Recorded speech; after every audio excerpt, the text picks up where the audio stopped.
నమస్తే. నా పేరు బొండాడ భాస్కర్.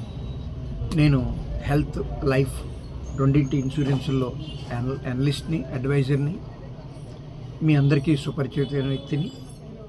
నేను మొన్న ఒక వీడియో చేశాను. ఆ వీడియో చూసి చాలామంది మిత్రులు అసలు క్లెయిమ్స్ ఎందుకు పోతున్నాయి అనే విషయం మాకు బాగా అర్థమైంది. ఒక మంచి ఏజెంట్ దగ్గర తీసుకోకపోతే క్లెయిమ్స్ రావు అర్థమైందని చాలామంది చెప్తూ, మీరు ఏదో వీడియోలో పాత పాలసీలు లేటెస్ట్ పాలసీలకు అప్గ్రేడ్ అవ్వండి అని చెప్పారు. ఆ వివరాలు కూడా చెప్పండి అని అడిగారు చాలామంది. పాత పాలసీలు అంటే కనుక మీకు ఒక 3 లక్షలు 5 లక్షల పాలసీ ఉందనుకోండి, గతంలోవి 3,000 రూపాయలు కానీ 5,000 రూపాయలు కానీ రూమ్ రెంట్కి ఎలిజిబిలిటీ అవుతారు. 5,000 రూపాయల రూమ్లు ఇవాళ ఒక హైదరాబాద్ కార్పొరేట్ హాస్పిటల్కి వెళ్తే 15,000 రూపాయల రూమ్ రెంట్ ఉంటుంది. సో మీరు 5,000 రూపాయల రూమ్ రెంట్తో అక్కడికి వెళ్ళినట్లయితే మీకు మీరు 15,000 రూపాయల రూమ్ తీసుకున్నప్పుడు ఏమవుతుందంటే ప్రొపోర్షనేట్గా మీ క్లెయిమ్ కూడా 1/3 ఇవ్వబడుతుంది. అందువల్ల అది లేటెస్ట్ వర్షన్ కాదు అని అనడానికి ఒక రీజన్. రెండోది, డిస్పోజబుల్స్ కూడా మీ పాత పాలసీల్లో పే చేయరు. ఇవాళ డిస్పోజబుల్స్ ఎలా ఉందంటే ఆల్మోస్ట్ ఒక ఆపరేషన్ జరిగితే 10% డిస్పోజబుల్స్ బిల్స్ ఉంటున్నాయి. ఆ 10% అంటే 10 లక్షల రూపాయలు ఆపరేషన్ అయిందంటే 1,00,000 రూపాయలు డిస్పోజబుల్ బిల్ మనమే కట్టాలి పాత పాలసీల్లో. నెక్స్ట్, ఎప్పుడైతే రూమ్ రెంట్ 3,000 5,000 ఇచ్చారో ఐసీయూకి కూడా 6,000 10,000 ఇస్తారు అంతే. ఇవాళ 6,000కి 10,000కి ఐసీయూ ఎక్కడ దొరకట్లే.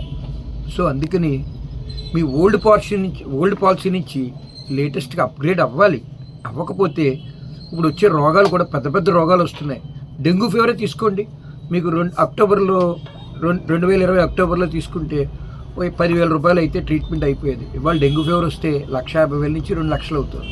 సో మీకు 3 లక్షల పాలసీ ఉంటే ఒక డెంగ్యూ ఫీవర్కే 2 లక్షలు అయిపోతే ఇంకా తర్వాత ప్రొటెక్షన్కి ఏం ఉపయోగపడుతుంది? ఇవాళ ఒక బైపాస్ సర్జరీ జరిగింది అనుకుంటే 6 నుంచి 10 లక్షల దాకా అవుతుంది. ఒక లివర్ ట్రాన్స్ప్లాంటేషన్ తీసుకుంటే ఒక 50 లక్షల నుంచి 1 కోటి రూపాయలు అవుతుంది. క్యాన్సర్ తీసుకున్నా ఇవాళ ఒక 20-25 లక్షలు కావాలి. సో ఇలాంటి పరిస్థితుల్లో మనం ఓల్డ్ వర్షన్లో 3 లక్షల రూపాయలు 5 లక్షల పాలసీలు మెయింటైన్ చేస్తే రేపు పొద్దున్న సమస్యలు వస్తే మనం ఎంతో కష్టపడి దాచుకున్న సొమ్ము అంతా తరిగిపోతుంది. అందుకని లేటెస్ట్ అప్గ్రేడ్లోకి వెళ్తే ఇవన్నీ సమస్యలు తీరుతాయి. ఏ విధంగా? రూమ్ రెంట్ క్యాప్ ఉండదు, సింగిల్ ఏసీ రూమ్ ఇస్తారు. కనుక సింగిల్ ఏసీ రూమ్ ఎప్పుడైతే ఇచ్చారో ఆటోమేటిక్గా మీకు ఐసీయూకి కట్టింగ్ ఉండదు. నెక్స్ట్ కొత్త జబ్బులన్నిటికీ కూడా కవరేజ్లు కరెక్ట్గా వస్తాయి. ఇంకొక పాయింట్ చెప్పడం మర్చిపోయాను. పాత పాలసీల్లో మీకు తెలియని ఇంకో విషయం ఏంటంటే జబ్బుకి ఎంత ఇస్తామనే ఒక ప్రైస్ లిస్ట్ ఉంటుంది కూడా. సో అలాంటి ప్రైస్ లిస్ట్లో మీరు ఉంటే ఇవాళ అది ఒక లేడీస్కి యూట్రస్ రిమూవ్ చేస్తే 40,000 50,000 ఇస్తామని ఉంటుంది ఆ పాత పాలసీలో. ఇవాళ 2 లక్షలు యూట్రస్ రిమూవల్ జరగట్ల సిటీస్లో. సో ఇవన్నీ రీత్యా లేటెస్ట్ పాలసీలోకి అప్గ్రేడ్ అవ్వండి.